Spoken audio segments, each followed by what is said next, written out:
evening and welcome to Tucker Carlson Tonight. Imagine the pandemonium at SoulCycle Studios across the Northeast this morning when Tony Fauci announced his retirement.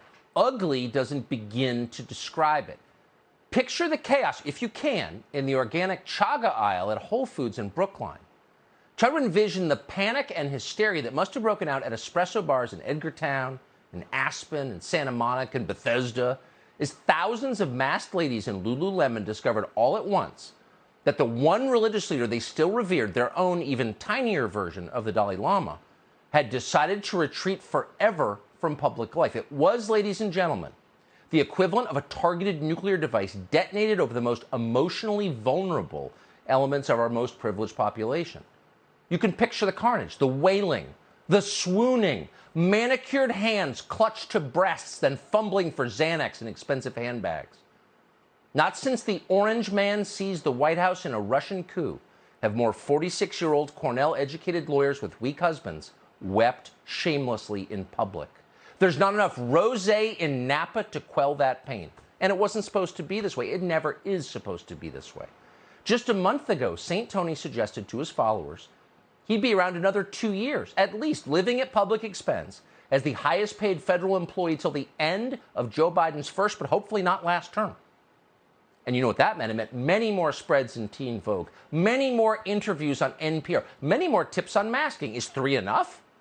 And of course, more vital guidance on how to celebrate the holidays. Which relatives should we ban from Thanksgiving this year? Dr. Fauci will know.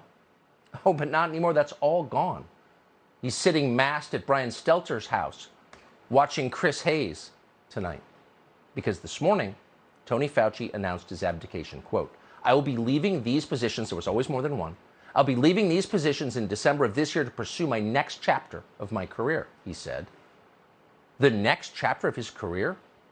He's only 81. Some of us had hoped he'd be around another 40 years. But he's leaving so soon, too soon. Why? What's going on here? You hate to think politics could affect Tony Fauci's judgment as a scientist. They never have before. But is it possible this thoroughly nonpartisan man of medicine has thought about what might happen in November when the Republican Congress takes over? Does he believe that could be bad news for him? Well, yes, it is possible he believes that. Because on some level, even Tony Fauci knows that Tony Fauci is, in fact, a dangerous fraud. A man who has done things that in most countries, at most times in history, would be understood perfectly clearly to be very serious crimes. So it's possible that Tony Fauci might want to resign before he has to explain all of that to a new Congress. He might want to get out of town now and move to, say, Cambridge.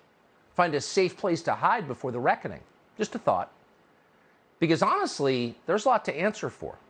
In just the last 2 years, Fauci has recommended treatments and preventative measures for COVID that not only didn't work, but that he knew didn't work. He admitted to the New York Times that he lied about herd immunity in order to sell more vaccines, which also didn't work, which weren't even actually vaccines, but that did hurt a lot of people, tens of thousands. Then he lied about masks publicly.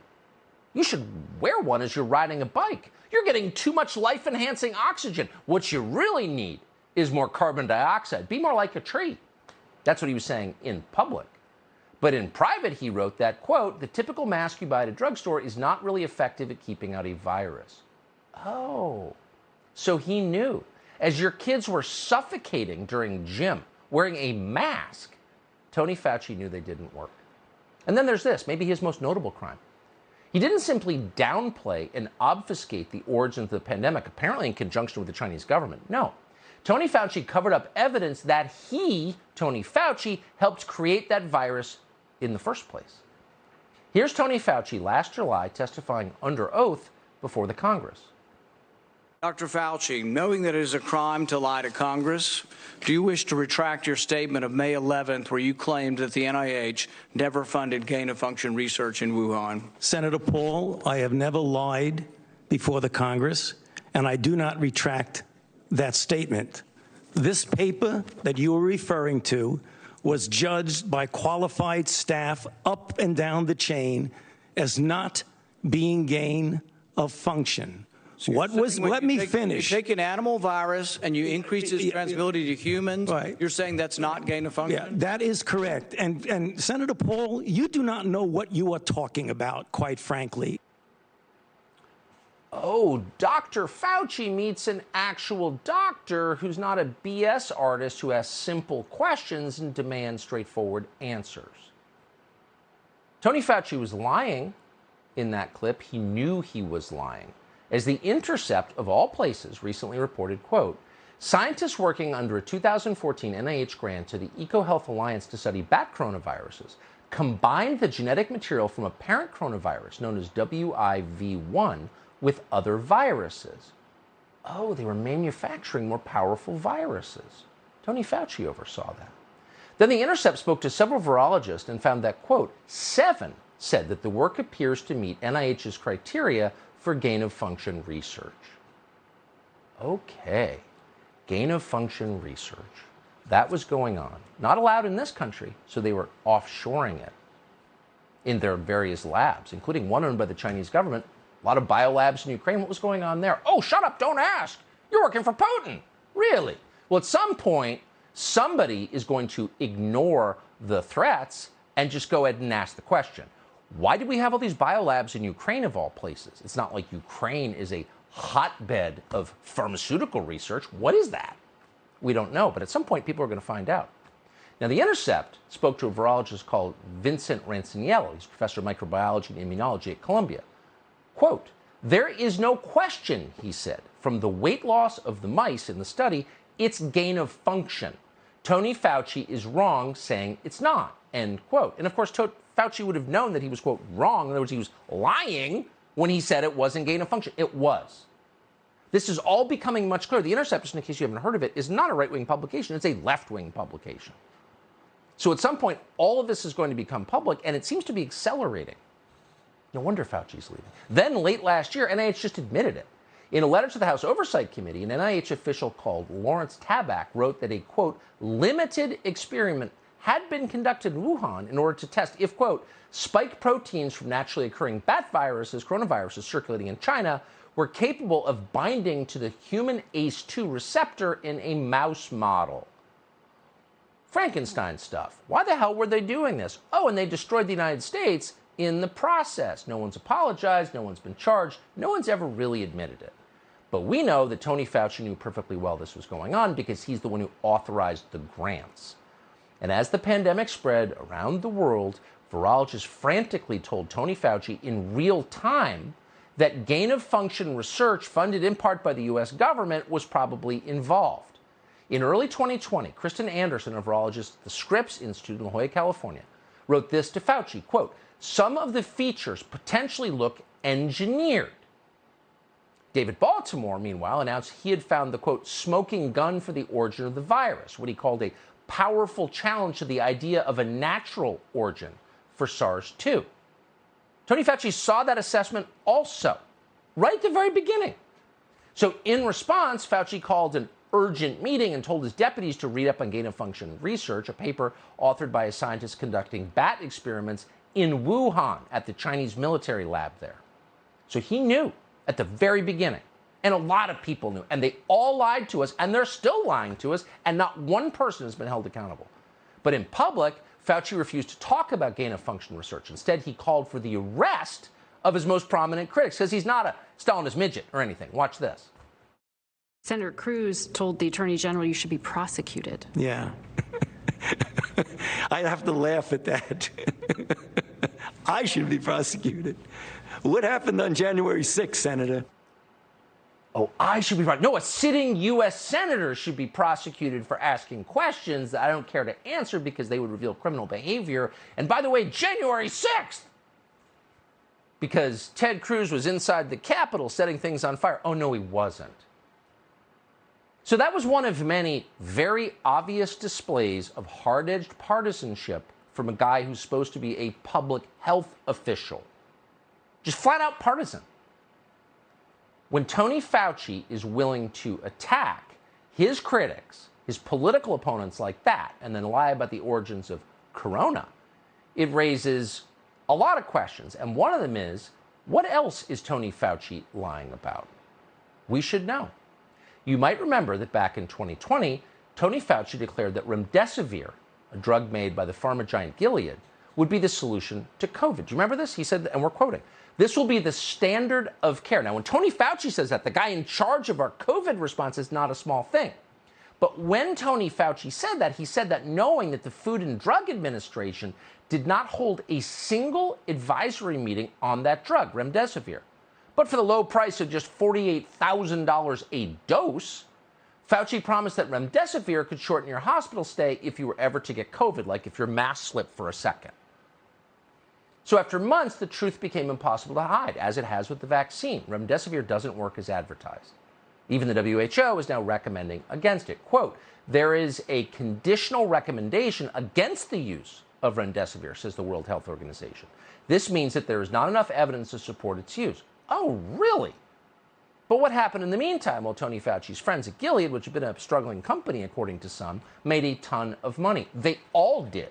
So did Tony Fauci's friends at Pfizer and Moderna, as Fauci made the rounds talking up the only solution to the crisis that he helped create, which was, of course, the vaccine, which isn't actually a vaccine. Watch. Need for yet again another boost, in this case, a fourth dose boost for an individual receiving the mRNA. And then the issue of vaccines actually, at least with regard to SARS-CoV-2, can do better than nature. When people are vaccinated, they can feel safe that they are not going to get infected. I want to make sure people keep their masks on. I think the idea of taking masks off, in my mind, is really not something we should even be considering. It is, as we've said, a pandemic and an outbreak of the unvaccinated. You know, it really is an indictment not simply of Tony Fauci, who's obviously dishonest and implicated in what appear to be crimes. We're not a law enforcement agency. They do appear to be crimes. But it's an indictment of our system and the rest of us, certainly us in the media, that a guy in charge of America's COVID response could say so many things serially, back to back, one after the other, week after week, month after month, year after year, that turned out to be false, and he still has the job. Like, how does that happen? It's like the withdrawal from Afghanistan. No one responsible for that was ever punished. They were elevated. That's a dysfunctional system that needs to be fixed immediately. It's not a partisan point. It's an obvious point.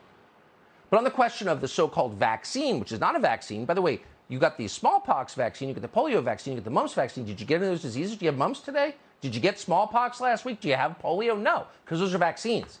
But you probably got COVID after you got the shot. Tony Fauci did. So he had to sort of change the line a little bit because he had COVID. He's like a pincushion, he had so many shots, but he got COVID. So maybe the COVID vaccine doesn't actually prevent infections. Maybe remdesivir doesn't actually work. Okay. But Tony Fauci has been consistent on one point really only, and that is you need to give more power to the Biden administration, his patrons. Here's Tony Fauci this July explaining that his one regret during the pandemic is not eliminating every single last civil liberty in the country on behalf of Joe Biden. Watch this if you dare. We know now, 2.5 years later, that anywhere from 50 to 60% of the transmission occur from someone without symptoms, either someone who never will get symptoms or someone who is in the pre-symptomatic stage. Had we known that then, the insidious nature of spread in the community would have been much more of an alarm, and there would have been much, much more stringent restrictions. Much more stringent restrictions. We're not Sigmund Freud, but if you don't know the little sexual pleasures, he says stringent restrictions, you're blind to the obvious. But all of it is fake, totally fake. It's been studied. Researchers at Johns Hopkins admitting that lockdowns didn't actually work. They did ruin people's lives for no reason whatsoever. In late 2020, a group of epidemiologists tried to warn the public about this because they saw it coming, and they wrote something called the Great Barrington Declaration. Here's how Tony Fauci's boss, the thoroughly discredited, in fact repulsive, Francis Collins, the guy who convinced evangelicals to all get the vaccine because it's God's will, that guy, here's how he responded. Collins wrote to Fauci in an email, October 2020, quote, "See greatbarringtondeclaration.org. This proposal seems to be getting a lot of attention, even a co-signature from Nobel Prize winner Mike Levitt at Stanford. There needs to be a quick and devastating published takedown of its premises." Wait, why? Why not assess its premises? Scientists disagree with you. Shouldn't you figure out why they disagree? No. Just gin up the lie machine, NBC News, CNN, New York Times, and crush them, shut them down, throw them off social media, get the tech oligarchs to make sure no one can hear what they're saying. That's literally what they did. That's not how scientists act. That's how dictators act. And in fact, Tony Fauci himself made the argument again today. Tony Fauci is science incarnate, said Tony Fauci, and he must never be challenged. So if they get up and criticize science, nobody's going to know what they're talking about. But if they get up and really aim their bullets at Tony Fauci, well, people could recognize there's a person there, so it's easy to criticize. But they're really criticizing science because I represent science. So if you are trying to, get at me as a public health official and a scientist, you're really attacking not only Dr. Anthony Fauci, you're attacking science. I'm the bad guy to an entire subset of people because I represent something that is uncomfortable for them. It's called the truth. Okay, first of all, the only people who refer to themselves in public non-ironically in the third person are Fidel Castro and mental patients. Okay, so that should have been a tip-off right there. I am science? I am the state is me. Whoa, settle down, megalomania man. This is nuts.